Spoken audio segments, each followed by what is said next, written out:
Hello hello. हाँ जी, हाँ जी। नमस्कार सर। नमस्कार जी। हाँ सर, अभी मैंने आपको व्हाट्सअप किया था ना। हम्म। हाँ तो सर ऐसा मतलब दोबारा से रेज होना कोई वो मतलब नेचुरल है या फिर वैसे ही हो जाता है ये? क्या है, क्या आपका? मैं भूल गया, डिटेल्स क्या था आपका, क्या था मेरे, आपको? मैंने एक बार आपको ना कॉल किया था। एक्चुअली क्या है, मुझे 2018 में टाइप 2 डायबिटीज डायग्नोस हुआ था। हम्म। तो I was following doctor BRC diet, hmm. वो डॉक्टर विश्वरूप वाली। हम्म। तो उससे सब कुछ नॉर्मल था, बट वो रेंज नहीं आता था जो एक बताते हैं ना कि भाई अगर खाने से पहले जैसे 98 हम्म। है ना, शुगर या 100 के आसपास है, तो खाने के बाद भी उतना ही होता है। कोई भी एक नॉर्मल पर्सन का हेल्दी हम्म। इंडिविजुअल्स का जो आता है। हम्म। ठीक है, तो वो मेरा बिल्कुल आने लगा था जब मैंने आपका वाटर मिल डाइट स्टार्ट किया था। उससे पहले वो अचीव नहीं हुआ था कभी भी। विश्वरूप रायचौधरी से कितना आता था? वो उतना, हाँ, जैसे क्या था पोस्ट, मतलब क्या होता था कि सुबह का जो फास्टिंग शुगर है वो तो 98 100 ये आता था, बट हम्म। खाने के बाद वो क्या आता था 140 150 160 ऐसे जाता था। हम्म। तो मैं इसको एज पर नॉर्म्स के भी बताते हैं कि भाई अगर 200 से बिलो है तो कोई डरने की वाली बात नहीं है। हम्म। तो मैं उसको वही कंसिडर करता था। पर एक्चुअली क्या है, जब भी मैं एडीए अमेरिकन डायबिटिक एसोसिएशन की गाइडलाइन पढ़ता था तो वो बोलते थे कि भी खाने के बाद भी 100 के आसपास ही आना चाहिए, हम्म। तो जो एक एक्चुअली होता है। जैसे हम्म। आपने अपने काफी सारे वीडियोस में बताया है कि आपने हम्म। बताया कि आप भी जब अगर खाना खाते हैं तो आपका भी खाने के बाद भी इतना ही 98 रहता था। हम्म। और वो ऐसा नहीं है कि आपकी डाइट करने के बाद मुझे वो अचीव नहीं हुआ, हम्म। वो हुआ। हम्म। ठीक है, वाटर मिल डाइट किया मैंने, तो उससे मुझे बहुत फर्क मिला। हम्म। और मेरा एसिडिटी डाइजेशन वगैरह वो सब चला गया, फिर मेरे को एसिडिटी बहुत रहता था। हम्म। तो वो 98 ही आता था हमेशा खाने के बाद। हम्म। बट क्या हुआ कि फिर मैंने सोचा कि भाई अब तो मैं ठीक हो गया हूँ। ठीक हम्म। है, तो मैंने वही फिर अपना सेडेंटरी लाइफस्टाइल स्टार्ट कर दिया, हम्म। स्टार्टेड ईटिंग, मतलब नॉन वेज, और कभी कभी, नॉट रेगुलरली। ठीक हम्म। है, फिर मतलब वो, और 3-4 महीने के बाद फिर मैंने दोबारा भाई चेक किया। मैंने कहा हम्म। चलो मैं चेक करके देखता हूँ, क्योंकि मुझे ना थोड़ा सा रात में सोने का इशू आ रहा था। हम्म। इंसोम्निया टाइप का, जैसे 3 बजे आंख खुल हम्म। जाना। हम्म। ठीक है, नींद सही से नहीं आना। तो फिर मैंने एक आपकी वीडियो में सुना था कि भाई जिसको नींद नहीं आती है वो चीनी खा के सोए तो उसको नींद आएगी। एक दिन खाया तो अच्छी नींद आई। ठीक हम्म। है, बट क्या हुआ कि 2-3 दिन बाद वो फिर वो रिजेक्ट होने लगा वो चीज, फिर हम्म। मुझे नींद का इशू आने लगा। हम्म। फिर मैंने कुछ आयुर्वेदिक मेडिसिन भी ली, पर उससे कोई फर्क नहीं पड़ा। हम्म। फिर थोड़े दिन बाद मैंने तब तक मैंने अपना ब्लड शुगर, क्योंकि मैं ये मान चुका था कि मेरा बीपी और ब्लड शुगर दोनों की दोनों, ब्लड प्रेशर और ब्लड शुगर दोनों की दोनों नॉर्मल आ गए, तो मुझे चेक करने की जरूरत नहीं है। हम्म। फिर मैंने सोचा कि एक बार चेक कर लेता हूँ, तो आई फाउंड कि मेरा बीपी भी 140 आया, हम्म। मतलब 140/88, और 150 ऐसे की रेंज में रहने लगा। तो मुझे यही लगा कि मुझे रात में नींद आती है और सुबह सिर में दर्द हो रहा है, तो बीपी हाई की वजह से हो रहा है। हम्म। फिर मैंने सोचा कि शुगर चेक करके देखता हूँ। हम्म। तो सुबह का तो नॉर्मल आता, पर खाने के बाद का वो 180 210 ऐसे जा रहा है। हम्म। तो फिर मैंने दोबारा से वाटर मिल डाइट स्टार्ट किया। हम्म। मतलब वाटर मिल मतलब खाने के साथ तो जरूर पानी पी रहा था, हम्म। बट मैं एग्जैक्टली जो आप बताते हो वैसा फॉलो नहीं कर रहा था। हम्म। जैसे खाने से 1 घंटा पहले पी लो एक गिलास, या वो आप बताते हो कि सुबह 6 7 8 बजे मतलब पियो पानी, हम्म। तो वैसा नहीं फॉलो कर रहा था। तो मुझे लगा कि पता नहीं क्या ऐसा, अगर एक बार पर्सन क्योर हो जाए तो फिर दोबारा से रेज हो जाती है क्या सिचुएशन? देखिए, आप सबसे पहले तो एक चीज समझो, डायबिटीज और ब्लड प्रेशर है क्या? जी sir.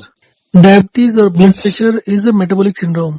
Correct sir. Metabolic syndrome का मतलब है कि आपके वाइटल ऑर्गन्स को जितना एनर्जी चाहिए ठीक से काम करने के लिए, हेल्दी रहने के हम्म। लिए, वो एनर्जी उनको नहीं मिल रहा। ओके। तो आपके वाइटल ऑर्गन्स प्रॉपरली काम नहीं कर रहे। ओके। ओके, एंड अगर वाइटल ऑर्गन्स ठीक से काम नहीं करेंगे तो मल्टीपल बीमारियां होती हैं। मतलब बीपी और अच्छा। शुगर तो आपको पता है स्टार्टिंग होती है, फिर ऑर्गन हम्म फेलियर और बाकी सब कॉम्प्लिकेशंस होती है। लीवर का हम्म। प्रॉब्लम हो जाएगा, किडनी का होता है, हार्ट का जी होता सर। है। सो अब आप अनहेल्दी लाइफस्टाइल या वो एक बार ठीक होने की बात कर रहे हैं, जी। तो आप कभी भी कोई भी ऐसा काम करेंगे जिससे कि आपका मेटाबॉलिक रेट गिर जाए, आपका एनर्जी जितना आप खाना खा रहे हो उसकी उतनी हम्म एनर्जी, मतलब रीजनेबल एनर्जी ना बने, हम्म तो ये सब चीजें फिर दोबारा से शुरू होंगी। इट इज नॉट, मतलब मैंने जो आपको सजेस्ट किया था उसमें ऐसा कोई भी चीज नहीं था ऑलमोस्ट जिसमें हम्म। आपको कोई एक्स्ट्रा टाइम या एक्स्ट्रा एफर्ट्स करने पड़ते हैं। It was the simplest and the easiest thing to follow. Correct correct sir. अगर आप बिस्कुट रॉय चौधरी को करोगे तो आपको बहुत सी चीजें हैं, आपको फ्रूट लेना है, खाना, काटना हाँ, है, खाना है, which is a time consuming process. Hmm. और उसके अलावा वो हेल्दी भी नहीं है। मतलब इट इज ब्लड शुगर 200 तक जाना, 180 तक जाना प्रॉब्लमेटिक नहीं है। नहीं, प्रो- मेरे को कोई सिम्टम नहीं था सर, मतलब कोई सिम्टम नहीं आ रहा था, हाँ, मतलब मैं वही बता रहा हूँ ना जस्ट जो मेरे को सिर में दर्द हो रहा था कि रात को नींद अच्छे से नहीं आ रहा था, तो उसके चक्कर में मैंने चेक करके देखा, सर तो आई सेम फाउंड कि भाई। चीजें आपको अगर नींद नहीं आ रहा, अगर आपको सर में दर्द हो रहा है, ये सारा का सारा पार्ट ऑफ मेटाबॉलिक सिंड्रोम है। आपके अच्छा, ब्रेन को जितना एनर्जी चाहिए वो नहीं मिल रहा तो पेन होगा। ओके। अच्छा सर, एक बात और मेरे को पूछना था, जैसे सपोज करो जब मैंने वाटर मील स्टार्ट किया था, तो हम्म, मेरा मतलब जो एक्चुअली हेल्दी ह्यूमन का होना चाहिए, ठीक है, और एक्चुअली ऐसा होता भी है कि खाने से पहले 9800 के आसपास शुगर रहता है, और खाने के बाद भी इतना ही आना चाहिए, हम्म, ठीक है, दैट इज ए मतलब हेल्दीएस्ट पर्सन। हम्म, तो मेरा आने लगा था, पर मैं ये जानना चाहता हूँ, अगर ग्लूकोमीटर में मैंने ये देखा है कि ग्लूकोमीटर में वेरिएशन होते हैं, हम्म, सपोज करो 80 की रीडिंग आ रही है, खाने के हम्म, बाद भी 80 की रीडिंग आ रही है, हम्म। तो it is the lowest part कि अगर वो 20 रीडिंग का मैंने डिफरेंस देखा है हमेशा, तो 60 हुई अगर देखा जाए, तो इसका मतलब जो जैसा आप कहते हो कि वाइटल ऑर्गन को एनर्जी नहीं मिल रही है, अगर खाने के बाद भी मेरा शुगर 80 है और वो एक्चुअल में ग्लूकोमीटर में 80 है या 88 है, तो वो एक्चुअल में 68 के आसपास हुआ, क्यों तो रात को 68 के अगर मैं आसपास क्यों सोऊंगा। हुआ? सर, ग्लूकोमीटर में डिफरेंस आता है, ये मैंने खुद नहीं, मतलब ब्लड सैंपल से देख के चेक किया है। क्यों आप क्लिनिक में, मतलब आप टेक्निकल हैं इसमें? आपने खुद नहीं चेक किया नहीं, कैसे, मतलब? मतलब जैसे मेरे पास ग्लूकोमीटर है सर, हाँ, तो ग्लूकोमीटर जैसे डॉक्टर मोरफन का है, हाँ, तो जब भी मैं जैसे चेक किया, मैंने एक बार दो तीन, मतलब एक बार नहीं, मैंने कई लैब्स पे वेरीफाई किया, हम्म, दो तीन लैब्स पे तो एटलीस्ट किया ही किया है। हम्म, फिर फाइनली डॉक्टर लालपत से वेरीफाई किया, मैंने हम्म, क्या किया, अपना सैंपल दिया हम्म, सेम टाइम पे। हम्म, सेम टाइम पे मैं ग्लूकोमीटर लेके गया, मैंने सैंपल से मतलब ग्लूकोमीटर के से जो कैपिलरी से चेक करते हैं वो चेक किया, हम्म, ठीक है, वहां पे जैसे 898 आया। फिर उसके हम्म, बाद जब मैंने उससे शुगर टेस्ट करवाया, तो फास्टिंग 68 आया, 70 आया। हम्म। तो मुझे मुझे जो फील हुआ कि मेरा जो मेटाबॉलिक रेट है या जो शुगर ज्यादा लो होने की वजह से फिर हाई हो गया है, जो मुझे फील आ रहा है कि वो एक्चुअली में लो था। नहीं, नहीं, नहीं, नहीं, नहीं, देखो एक चीज को समझो। Hmm it is difficult to जज कि कौन सा ठीक है कौन सा गलत है। हर हम्म। चीज अप्रोक्सीमेशन होती है। अच्छा सर, तो मैं आपको थोड़ा सा यहाँ पे इंटरप्ट करूंगा, सॉरी, पर मुझे एक बात ये जानना है, सपोज करो मेरा खाने के बाद रात को 68 आया, हम्म, है ना, मैं 88 इन द ग्लूकोमीटर, राइट, हम्म, तो अगर मैं रात भर सोऊंगा तो that is the lowest time of energy के वो और भी डाउन जाएगा, क्योंकि मुझे क्या हुआ था बीच बीच में नहीं, सुबह नहीं, उठ के बहुत ज्यादा, रात में क्या नहीं, होता नहीं, है नहीं, अगर नहीं, एक एनर्जी मिनट, नहीं एक मिली मिनट, सर। एक मिनट, एक मिनट, एक मिनट। हाँ जी सर। सी, आपका जो ब्लड ग्लूकोज होता है वो खाने से कंट्रोल नहीं होता। ओके आपका जो ग्लूकोज होता है वो आपके सेल्स में ब्लड ट्रांसपोर्टर होता है, ये हम्म ग्लूकोज को सेल्स में लेके जाना होता है। ओके सेल्स में एनर्जी बनती है, आपके हम्म पेट में एनर्जी नहीं बनती, ब्लड में नहीं बनती। जब वो ग्लूकोज और न्यूट्रिएंट सेल में पहुंच जाता है तब जाकर एनर्जी बनती है।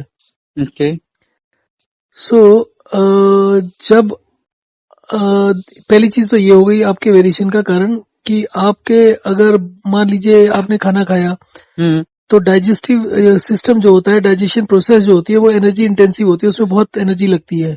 ठीक है अब आपकी शरीर को एनर्जी चाहिए तो आपका एनर्जी सेल में बनती है, तो सेल्स ज्यादा ग्लूकोज ड्रॉ करेंगे, ज्यादा डिमांड करेंगे। ठीक है तो आपकी ब्लड ग्लूकोज वहां चलेगी तो खाने के बाद ड्रॉप हो सकती है। ठीक है। तो अगर फिर आपके, मेरा क्वेश्चन ये है कि मैं रात को सो रहा हूँ, ठीक है, मैं मैंने वो रात भी को सोना बताता हूँ, वो शुरू भी किया, बताता हाँ जी जी सर। हूँ। आप रात को सोते हो तो आपका मेटाबॉलिक सिस्टम जो होता है वो ऑलमोस्ट 5 to 10% लेवल पर काम करता है। आपका अगर ठीक है। दिन में 100% पर काम कर रहा है तो हम्म। सोते में 10% करता है। ओके आपका मेटाबॉलिक प्रोसेस जीरो हो चुका होता है। Okay now your body depends on the stored energy. Okay आपका जो लीवर होता है, लीवर में almost ½ kg highly concentrated glucose होता है। ग्लूकोजन बोलते हैं जिसको। हाँ, हम्म वो रिलीज होता रहता है टाइम टू टाइम। जैसे ही आपका ब्लड शुगर कम होगा आपके हम्म। लीवर से रिलीज होगा। लीवर के रिलीज अलावा होगा। जो पेनक्रियाज होता है, पेनक्रियाज में भी आपके दो एंजाइम्स होते हैं, एक तो हम्म इंसुलिन होता है, हम्म। एक ग्लूकागन करके होता है। जी जी जी तो जी जैसे जी। ही आपकी डिप करने लगती है तो आपके सेल्स में भी कुछ ग्लूकोज जो होता है, हम्म। वो सेल्स भी ड्रॉप कर देते हैं, छोड़ देते हैं, तो वो आपके ओके ब्लड के शुगर लेवल को बढ़ा देते हैं। ओके सो आप ये मान के चलो कि सोते हुए आपका कंसिस्टेंटली कुछ ब्लड शुगर मेंटेन होता है। फिर दूसरा होता है कि बॉडी का अपना रिक्वायरमेंट होता है, अपना कैलकुलेशंस होता है, उसके हिसाब से आपका ब्लड ग्लूकोज कंटिन्यूअसली एडजस्ट होता रहता है। ओके। और सुबह उठने के बाद में आपका रात को मान लीजिए जैसे ही आप उठे हो, तो अगर आप उठते ही ग्लूकोज चेक करोगे तो मान लो आपका 100 आता है, तो यूजली ऑलमोस्ट सभी का, जिनको डायबिटीज है भी और जिनको नहीं भी है, उठने के घंटे के बाद में बिना कुछ खाए पिए और आपने कुछ चल फिर भी लिया, उसके बावजूद भी उठने के 1 घंटे के बाद में आपका ग्लूकोज जो होता है, ब्लड ग्लूकोज, वो 20 से 30 पॉइंट होता है। बढ़ जाता है। उसका कारण भी ये होता है कि आप उठे हैं, अब आपको कुछ चलेंगे एनर्जी चाहिए। एनर्जी चाहिए, तो इसलिए वो लीवर रिलीज कर देता है। तो बेसिकली आपका जो रेगुलेटिंग ऑर्गन है वो इंसुलिन और पेनक्रियाज नहीं है, वो लीवर होता है। ओके। कंटिन्यूअसली जो करता है वो लीवर इस तरीके से करता है। ओके। अच्छा सर, एक बात ये पूछना था, जैसे मान लो मतलब मैंने जितना भी खाना खाया वो बॉडी एनर्जी में कन्वर्ट हुआ। सपोज करो मेरा जो एक्चुअली ईटिंग हैबिट है वो मेरा काम है। मैं अभी आपको यहाँ पर 1-2 चीजें और रोक के बता देता हूँ। आपका जो सबसे इम्पोर्टेंट चीज होती है ब्लड ग्लूकोज, डायबिटीज में या हार्ट डिसीज में, किसी भी चीज में, वो आपका डाइजेशन होता है। तो अगर आप एसिडिटी को हल्के में ले रहे हो, आप डायबिटीज को ज्यादा इंपॉर्टेंस दे रहे हो, आपका डायबिटीज होने का जो बेसिक कारण होता है वो इंडाइजेशन होता है। बिल्कुल सर, अब मुझे लग रहा है आपने बिल्कुल सही पकड़ा। मेरे पे एक्चुअली में एसिडिटी बहुत रहता है। ठीक है, मतलब ऐसा रहता है कि आप ऐसा करो ना, गूगल करो link between acidity and diabetes, link between acidity and blood pressure, link between acidity and heart disease, link between acidity and stroke या किडनी फेलियर, कोई भी चीज कर लो, हर चीज एसिडिटी से कनेक्टेड है। ओके। बट सर, अगर मेरे को अब 15 से 20 दिन हो गया वाटर मिल फॉलो करते हुए, बट वो एसिडिटी क्या होता है कि अगर सपोज करो आप वॉक इन रेस्ट कर रहे हो? सर, वॉक एंड रेस्ट मैंने 2 दिन से स्टार्ट किया है, वॉक एंड रेस्ट करना। वैसे मैं रेगुलरली तो क्या करता था कि सुबह उठना है तो सुबह मतलब आधा घंटा एक वॉक किया परमानेंट, मतलब तो उसको वॉक एंड रेस्ट नहीं किया बट वॉक कर लेता था। बट वॉक एंड रेस्ट तो आज जैसे 3 टाइम, जैसे आपकी मैंने healthyindia.now.com पे जाके देखा तो उसमें ऐसे लिखा है 3 बार सुबह करो, 3 बार दोपहर को करो, 3 बार रात को करो। तो वैसा मैंने आज 2 दिन से फॉलो कर रहा हूँ। ठीक है, तो मे बी हो सकता है कि एक वीक के बाद या 2 वीक के बाद मुझे उसमें रिलीफ मिल जाए, इसमें ब्लड प्रेशर में और ब्लड शुगर के अंदर। बट मेरा एक और क्वेश्चन है सर, जैसे डाइजेशन है, डाइजेशन की आप बात करते हैं। सपोज कोई एक पर्सन ने खाना खाया, वो च्यू नहीं करता है अच्छे से। जैसे मेरी हैबिट रहती है कि मेरा आईटी का काम है, तो मैं क्या करता हूँ कि काम चल रहा है, कोई फर्क नहीं पड़ता उससे। हाँ, तो मैंने ऐसे ही सीधा मतलब ज्यादा चबाया नहीं है और वैसे ही खा लिया। तो मैंने ये देखा है सर, नहीं, मैं आपको अपनी ऑब्जर्वेशन बता रहा हूँ। हाँ, तो मैंने जब च्यू नहीं किया ठीक से, ठीक है, उसको चबाया नहीं है, ठीक है, तो उसके बाद क्या हुआ कि जो ब्लड शुगर है वो हाई मिला। मुझे ऐसा लगता है कि जब तक वो जो एनर्जी होती है पेट की, जैसे आप बताते हैं कि उसमें मैकेनिकल मूवमेंट्स होती हैं, उसको ज्यादा काम करना पड़ा। उसने देर में ग्लूकोज रिलीज किया। अगर मैं चबा के खाऊंगा तो जल्दी ग्लूकोज रिलीज कर देगा, तो 2 घंटे बाद शुगर कम आएगा। तो मान लो वो जो टाइम है उसको एनर्जी में कन्वर्ट करने का मैकेनिकल मूवमेंट से उसको ज्यादा लगा, तो इसलिए 2 घंटे बाद मेरा शुगर हाई आ रहा है। बट मैंने एक दिन ऐसा किया, मैंने खूब अच्छे से 10-15 मिनट लगा के बहुत च्यू किया खाने को, तो मेरा जो शुगर लेवल है वो 130 आया खाने के बाद, जबकि वो हमेशा 170, 180, 190, 210 ऐसे आ रहा था। तो मैं यही जानना चाहता हूँ, इसका भी फर्क पड़ता है कि नहीं? मुझे लगता है कि जैसे आपकी जो थ्योरी कहती है, तो उसके हिसाब से इसका फर्क पड़ता है। अगर मैं अपने खाने को सही से चबाता हूँ, हाँ, मैं अगर अपने खाने को सही से चबाता हूँ, ठीक है, जो काम अंदर मशीन में मतलब पेट में जाके मैकेनिकल मूवमेंट से उसकी ग्राइंडिंग होनी है खाने की, ठीक है, वो मैं खुद अपने मुंह में करके सलाइवा के साथ अंदर भेज देता हूँ, ठीक है, तो मेरे ख्याल से वो पेट की एनर्जी कम खर्च होगी, तो उससे शुगर लेवल जितने टाइम में बनना है उतना शुगर बन जाएगा और वो नॉर्मली आ जाएगा। वैसे तो दूसरा कंसेप्ट ये होता है कि जो आपका कार्बोहाइड्रेट्स या शुगर होते हैं ना, वो sugar without digestion directly absorb होते हैं। ओके, तो अगर आप ये कहते हैं कि नहीं इससे कोई फर्क नहीं पड़ता है, तो ऐसे तो मैं रोटी डायरेक्ट स्वेलो कर जाऊं, तो क्या आप ये मानते हैं कि 1.5 घंटे बाद या 2 घंटे बाद सेम शुगर लेवल आएगा अगर मैं उसको अच्छे से ग्राइंड करके अपने मुंह में चबा के, दांत जो इसलिए दिए हैं भगवान ने, चबा के खाऊं, और वो दोनों में सेम रहेगा? मुझे लगता है कि सेम नहीं रहेगा सर। मैं आपको एक दूसरी बात बताता हूँ।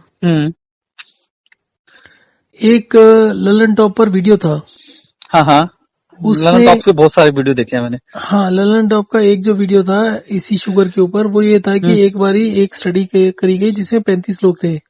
हम्म उन लोगों को अलग अलग ग्रुप में बांटकर अलग अलग तरीके से खाना खिलाया गया। एक बारी तो खाना खाने से एक ग्रुप को खाना खाने से पहले पानी पिलाया गया, खाने के साथ पानी हम्म। नहीं दिया। ओके। एक ग्रुप को खाने के साथ पानी दिया हम्म। और एक ग्रुप को खाने के 1 घंटे बाद पानी दिया। ठीक है। उसके बाद उनके ब्लड शुगर मेजर किए, हम्म। तो जो लोग खाने के साथ पानी पीते थे उनका ब्लड शुगर सबसे हाई था। ओ, और जो उल्टा लोग जैसे आप जो बताते हैं आप। हाँ, और जो लोग हम्म खाने से पहले पानी पीते थे हम्म। उनका कम था, और जो खाने के बाद पानी पीते थे उनका सबसे कम था। अच्छा। तो उसका कंक्लूजन उन्होंने ये निकाला कि जब हम खाने के साथ पानी पीते हैं तो उसकी वजह से डायबिटीज होती है, ओके। जबकि बट वो तो डायबिटीज का जो कारण है वो इंडाइजेशन है। बिल्कुल सही कह आपके रहे हैं खाने के अंदर जो कार्बोहाइड्रेट्स हैं, जो भी चीजें हम्म हैं, अगर हम्म आपके ब्लड के अंदर वो एब्जॉर्ब हो जाती हैं हम्म। तो आपका डायबिटीज होने के चांसेस कम है। अगर आपका ब्लड शुगर खाने के बाद बढ़ गया तो उसमें इतना कंसर्न होने की जरूरत नहीं है।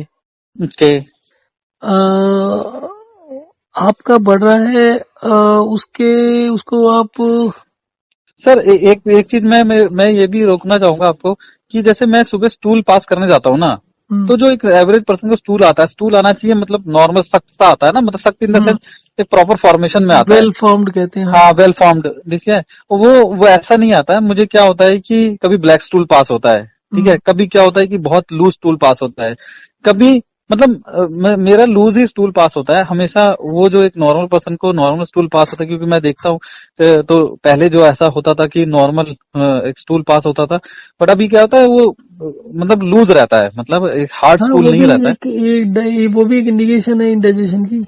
आपके हाँ। बॉडी के अंदर जो पेट में एसिड होने चाहिए वो स्ट्रांग नहीं है, तो आपका ओके। खाना नहीं पच रहा। बट मेरे सर पेट में तो एसिडिटी बहुत ज्यादा बनती है। एसिडिटी का मतलब होता है कि आपके पेट में एसिड कम है। अच्छा। एसिडिटी का मतलब ये नहीं होता कि आपके पेट में ज्यादा एसिड बन रहा है।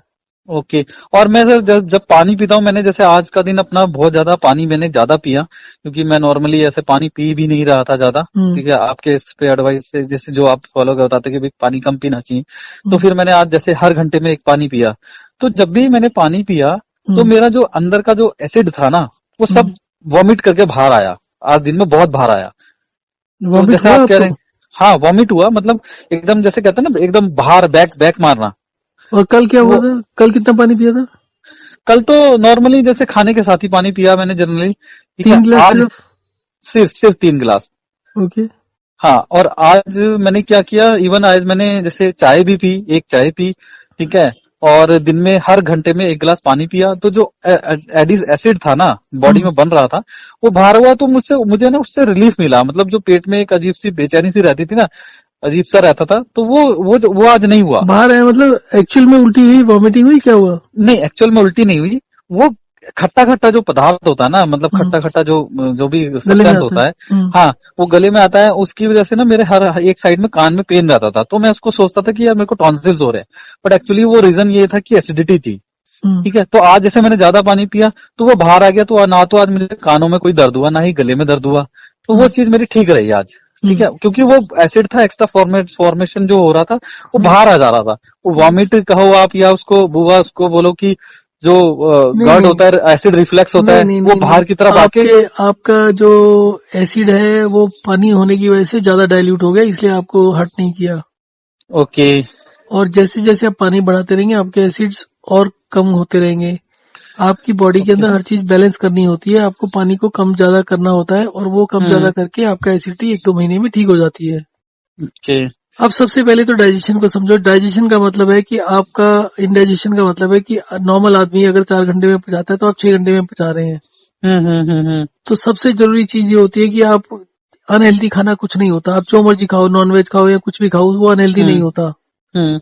अनहेल्दी ये होता है बीच बीच में खाना, कि ओके। आपने खाया फिर उसके बाद 2 घंटे बाद चाय पी ली, कभी कुछ कर लिया, कभी कुछ कर लिया, कभी कुछ कर लिया। हम्म। आपने एक बारी खाना खा लिया, उसके बाद 5 घंटे के लिए आपके मुंह में कुछ भी नहीं जाना चाहिए, चाहे वो ओके। पानी हो या कुछ और हो। ओके। ठीक है, इनडाइजेशन क्योंकि को आप इस तरीके से कंपेयर कर सकते हैं कि आपने खाना बनाना है या सब्जी बनाना है 1 किलो, ओके। आपने पहले डाल दिया 100 ग्राम, फिर 10 मिनट बाद डाल दिया 50 ग्राम, फिर डाल दिया 10 मिनट। ऐसे करके आप 1 घंटे में अगर सब्जी बननी है और हर घंटे 10 मिनट बाद 5 मिनट बाद कुछ ना कुछ डालते रहोगे तो सब्जी नहीं बनेगी। ओके। तो आपको जो खाना है खाओ, और इंडाइजेशन का कोई भी, देखो 2-3 चीजें होती है जो बहुत ही गलत बताते हैं। जैसे डायबिटीज में कल भी किसी से बात हो रही थी, वो कहते थे मुझे तो 2 घंटे बाद दिक्कत होने लगती है, I have to eat something, या मुझे चक्कर आने लगते हैं। हाँ। अब उनकी बेटी भी वो कर रही है, मेडिसिन ही कर रही है, एंड ही सेड कि उसने भी कंसल्ट करके यही बताया कि हमें 2-2 घंटे बाद खाना चाहिए। और डॉक्टर्स भी कई बार क्या, ज्यादातर लोग यही बोल देते हैं। हाँ सर, क्योंकि ऐसा होता है कि हम जब जनरली जो हम लोग नॉर्मली ट्रेडिशनल क्या होता है कि जो भी ईटिंग हैबिट्स होती है, किसी भी इंडियन फैमिली में आप देखेंगे कि सुबह ब्रेकफास्ट करेगा, फिर स्नैकिंग करेगा, राइट। फिर दोपहर को खाना खाएगा, फिर स्नैकिंग करेगा 5 बजे, फिर रात को खाना खाएगा, या फिर रात को भी स्नैकिंग करेगा। कई लोगों को क्या हैबिट होती है कि प्रॉब्लम गुड़ खा यही है लिया। ना, प्रॉब्लम यही है कि मार्केट के अंदर जो बेवकूफ बनाने वाली चीजें, बीमार बनाने वाली चीजें हैं, वो बहुत चल रही हैं। और दुनिया भर की चीजें हैं, वो ये स्टडी हुई थी, वो स्टडी हुई थी, और ये कौन करता है ये नहीं पता। पर लगता है पूरे सिस्टम से लगता है कि कुछ ही गिने चुने लोग हैं जो इस तरीके की गलत फहमियां लोगों में पैदा करते हैं, और लोगों को बीमार करते हैं। और बीमार आमतौर पर करते हैं। डॉक्टरों को समझ नहीं आ पाता। आपको एसिडिटी हो रही है, आपके हम्म। गले में खाना आ रहा है, आप बार बार खाना खाते रहोगे, पानी पीते रहोगे, तो वो डाइल्यूट होता रहेगा, आपका एसिड लेवल और ज्यादा कम होता रहेगा। तो ओ। जब वो कम होगा तो थोड़ी सी दिक्कत कम होगी, पर धीरे धीरे करके वो दिक्कत बढ़ेगी, क्योंकि एसिड होता क्या है कि आपका खाना है, अगर आपके पेट में एसिड सफिशिएंट स्ट्रांग है तो वो उस खाने को बिल्कुल बारीक पेस्ट में बदल देगा। ओके। और अगर आपका एसिड स्ट्रांग नहीं है तो वो जो खाने को कन्वर्जन होता है पेस्ट का, वो स्मूथ नहीं रहेगा, वो डिब्रीज बन जाएंगी। ओके। और वो डिब्रीज जब आपके इंटेस्टाइन्स में 24 घंटे चलती रहेंगी तो वो उसको छीलती रहेंगी। ओ, इन्फ्लामेशन जिसको बोलते हैं ये हाँ, लोग मेडिकल लैंग्वेज हाँ। में। तो वो एसिडिटी फिर जब वो छीलती रहती है तो धीरे धीरे करके सिचुएशन ये होता है कि जैसे जैसे वो पास करती है तो कुछ ना कुछ साथ में टिश्यूज भी साथ लेके चलती हैं, और स्मॉल इंटेस्टाइन बहुत छोटी होती है। ओके। तो वो जो होता है वो कहीं ना कहीं खाना रुक जाता है, और रुक जाने के बाद वो सड़ता वहां है। पर एक्यूमुलेट होता है। तो इंटेस्टाइन छोटी आंत होती है, 25-30 मीटर के करीब होती है, वो फिर फायर बैक करता है, फिर वापस स्टिंग की तरफ से छोड़ देता है, तो वो गले में ओके। आ जाता है। ओके। अब जब आप वॉक एंड रेस्ट करते हो तो उस वॉक के जो रिदम होती है, उस रिदम से वो खाना धीरे धीरे करके नीचे जाता है। ओके। और अगर आप खाने के बीच में पानी मतलब कुछ भी खाते पीते नहीं है तो वो डाइजेशन प्रॉपर होता है, जितना भी एसिड होता है। और अगर वो इम्प्रूवमेंट होकर पॉजिटिव साइकिल बनती है तो आपकी एसिडिटी ठीक हो जाती है। ओके। तो सर मैं जैसे अब क्या मतलब बेसिकली देखिए, मैंने आपका एक कुछ वीडियोस में कुछ टाइप 1 डायबिटीज के केसेस में ये देखा था कि जैसे किसी ने कोई लिक्वर लेता था, है ना, उसने छोड़ दिया। तो कुछ ऐसे पेशेंट है, उनको जैसे बोला कि आप थोड़ा सा लिक्वर लो, ठीक है, नहीं, उसकी उसका कोई सक्सेसफुल नहीं हुआ। नहीं हुआ।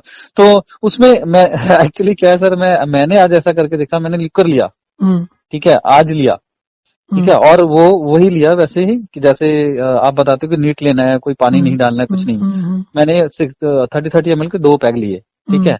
तो वो पैक लेने के बाद फिर मैंने शुगर चेक किया, वो देयर वाज 87, ठीक है, और ब्लड प्रेशर चेक किया, देयर वाज 110/70। हम्म, तो वो हुआ क्योंकि मेरे को यूरिनेशन बहुत हुआ, क्योंकि आज मैंने ज्यादा पानी पिया था। तो वो हम्म, पानी ज्यादा पीने से आज मुझे यूरिनेशन वैसे नहीं हो रहा था, हम्म, ठीक है, बट जब मैंने ऐसा किया, ड्रिंक किया, तो मुझे यूरिनेशन हुआ। हम्म, तो उसके बाद ये दोनों चीजें सीख आ गई, हम्म। ठीक है। तो मैं वही पूछना चाहता हूँ कि आपका जो कॉन्सेप्ट है दैट इज वेरी ट्रू, ठीक है, हाइड्रेशन डिहाइड्रेशन वाला बहुत सही है, क्योंकि मुझे इससे पहले आराम मिला था, जो पहले किसी भी डाइट या किसी भी चीज से आराम नहीं मिला था। मतलब मेरा डाइजेशन भी अच्छा हो गया था, और मुझे जो लैट्रिन पास होती थी वो भी ठीक होती थी। बट फिर मैंने जैसे सेडेंटरी लाइफस्टाइल बोल दें कि हाँ भाई अब कुछ भी खाओ यार, कोई दिक्कत नहीं है, बिल्कुल, जैसे आप वैसी कहते हो यार बात पराठा देखिए, आप खाओ, सीडेंट्री है ना। क्या बोल रहे हो ना, बार बार सीडेंट्री मतलब खाने पीने से तो होता नहीं, इसका खाने पीने से कनेक्शन बिल्कुल भी नहीं है डायबिटीज का। तो पानी से कनेक्शन है। पानी से है कि पानी ज्यादा पीना, और दूसरा कनेक्शन होता है बीच बीच में खाते रहना। ओके। अच्छा सर, एक ये चीज मैं ये एक चीज और पूछना चाहता हूँ, जैसे मैं जब पहले अभी मैं अपने होम टाउन आया हुआ हूँ, तो मैं यहाँ से काम घर से वर्क फ्रॉम होम कर रहा हूँ। तो मैं पहले जहाँ पे रहता था वहां पे मैंने आरओ लगा रखा था, तो उसका 110 टीडीएस रहता था, यहाँ पे 500 टीडीएस का पानी है, तो क्या उसका फर्क भी पड़ता है हाँ, बॉडी में? उसका फर्क पड़ता है, पर आपका जो 110 का है हम्म वो आप एक बार चेक कर लो, क्योंकि आरओ का जो यूजली होता है, आपने पता नहीं किसी से चेक कराया था, उसने गलत रिपोर्ट दे दिया आपको, या क्या गड़बड़ कर दिया उसने। अगर आप टीडीएस मीटर अगर लेते हैं तो आरओ की सेटिंग होती है 15-20 के आसपास, 25 के आसपास। हाँ हाँ, नहीं नहीं सर, पहले जो आरओ का था मेरा वो यही देता था, मतलब 30 से 40 टीडीएस आता था। ठीक है, तो फिर मैंने बढ़वाया था, मैंने उसको बोला था कि 200 कर दो। ठीक है, वो 200 करने के बाद उनका कुछ ऐसा होता है, वो बोलते हैं कि सर ये 150 या 110 120 के पास आकर रुक जाएगा, तो फिर वो उतना ही पानी पीता था। अब मैं इधर आया हूँ, अपने गाँव में आया हूँ, तो यहाँ पे जो म्यूनिसिपल कॉर्पोरेशन की सप्लाई आती है, तो वही वाला पानी पीते हैं हम लोग तो यहाँ आपने पे उसका गाँव में। टीडीएस चेक किया है, या उसका हाँ, म्यूनिसिपल उसका कॉर्पोरेशन उसका का यूजली 200 तक होता है? नहीं नहीं, म्यूनिसिपल कॉर्पोरेशन का जो इधर टीडीएस आ रहा है ना सर, हम्म। वो आ रहा है 490 के आसपास, 400 410 इतना आता है। ठीक है, कभी कभी वो क्लोरिनेशन भी करते हैं उसमें। ठीक है, तो फिर मैंने क्या किया कि आरओ ना लगा के मैंने नॉर्मल फिल्टर लगाया है, जिसमें एटलीस्ट मतलब जो डस्ट पार्टिकल है वो फिल्टर हो जाए, और क्लोरिनेशन के लिए कार्बन फिल्टर लगाया है, तो वो कार्बन फिल्टर उसके क्लोरिनेशन को हटा दे। तो टीडीएस रिड्यूस नहीं हुआ है, टीडीएस में 410 टीडीएस का ही पानी पी रहा हूँ। तो इससे भी कुछ बहुत फर्क पड़ता है या नहीं, क्योंकि मिनरल आगे है बॉडी के अंदर, तो मिनरल ऑब्जॉर्व कर रही है बॉडी में, तो मैं ज्यादा पानी पीऊं या फिर नॉर्मल इनटेक रखूं? नहीं, पानी की क्वांटिटी का तो मिनरल्स के हिसाब से ज्यादा वेरी करने की जरूरत नहीं है। हमारे सिस्टम में वैसे ही है, काफी चेक्स हैं कि आप कभी कम पी रहे हो, कभी ज्यादा पी रहे हो, वो सारा है। मिनरल से वो फर्क नहीं पड़ता, पर मिनरल्स बहुत कम होने से थोड़ा सा ये होता है, टिश्यूज बहुत से एसिडिक हो जाते हैं उससे। ओके। और सर जैसे क्या किया, आज मैंने जैसे ज्यादा पानी पिया तो मुझे बहुत ज्यादा गैस पास हुई, मतलब गैस भी बहुत ज्यादा बन रही है। तो कोई बात नहीं, वो तो गैस है। तो कई बार क्या होता है, जैसे आपका इन्फ्लेमेशन है, जो इन्फ्लेमेशन हीलअप होगी, तो हीलअप होने के प्रोसेस के अंदर भी गैस बन सकती है। अच्छा। आपका एसिड्स इंप्रूव होंगे तो उससे भी गैस बन सकती है। आप खाना खाते हैं, खाना और एसिड जब रिएक्ट करता है तो भी गैस बनती है। तो हमारा पूरा सिस्टम ही गैस्ट्रिक सिस्टम है। कहीं भी वो जरा सा भी चूक होते हुए अगर बीच में आपने कुछ भी खाएंगे, चाय पियेंगे, कुछ भी खाएंगे, वो अनडाइजेस्टेड रहेगा, तो वो गैस ज्यादा बनेगी। अच्छा, तो मुझे मुझे गैस बनने का भी बहुत इशू हो रहता था, तो मतलब अभी भी है ऐसा इशू। ठीक है, फिर चलो मैं ये वाटर साइकिल ठीक कर रहा हूँ, बट जैसे क्या होता है कि दिन में बहुत पास होती है, ऐसा नहीं है कि मतलब हर बार खाने के बाद बहुत बर्पिंग होती है। नहीं, आप जैसे जैसे इसको ठीक करेंगे ना, कि बीच में खाना बंद कर देंगे और डाइजेशन इंप्रूव होगा, तो गैस अपने आप से कम, मतलब अगर बनेगी भी तो सुबह सुबह ही रिलीज होगी, पर सारा दिन तो आपको एक बार भी नहीं होगी। नहीं, आज जैसे मैंने किया तो आज मुझे मॉर्निंग से लेकर दोपहर तक नहीं बनी थी। ठीक है, उसके बाद मैंने एक आधी चाय पी, तो मतलब कोई रिलेटिव्स आ गए थे, किसी किसी के यहाँ पे जाना पड़ा, तो वहां पे चाय पीनी पड़ गई बाई चांस, बट अदरवाइज मैं चाय अवॉइड करता हूँ। ठीक है, तो चाय पीने के बाद वो बहुत ज्यादा तो मैं तेजी से आपको बनने सही लगी। बताऊं तो इसका चाय से भी कनेक्शन नहीं है, किसी भी चीज से कनेक्शन नहीं है। इसका कनेक्शन सिर्फ एक ही बात से है कि आप 1 मिनट में भी। हेलो। हाँ जी, हाँ जी, सॉरी। हाँ sir, no no issue sir. तो सर मैं मतलब जैसे आप बता रहे हैं कि मतलब सारा तो सिस्टम इंडाइजेशन से है और एनर्जी से है, राइट?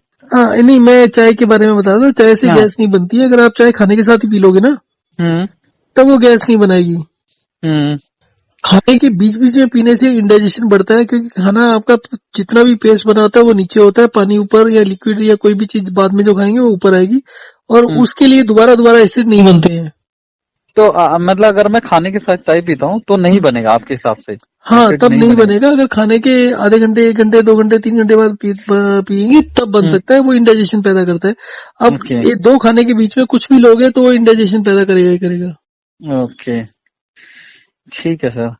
तो सर आप मैं ये कह रहा हूँ कि अगर आप कोई ऐसा शेड्यूल भेज दें जिसको मैं फॉलो करूं और वो हो जाए, भेज देता तो हूँ, भेज देता करंटली मैं आपको, आपने गूगल पे नंबर यही वाला आपका नंबर है सर? हूँ। जी हाँ, जी हाँ।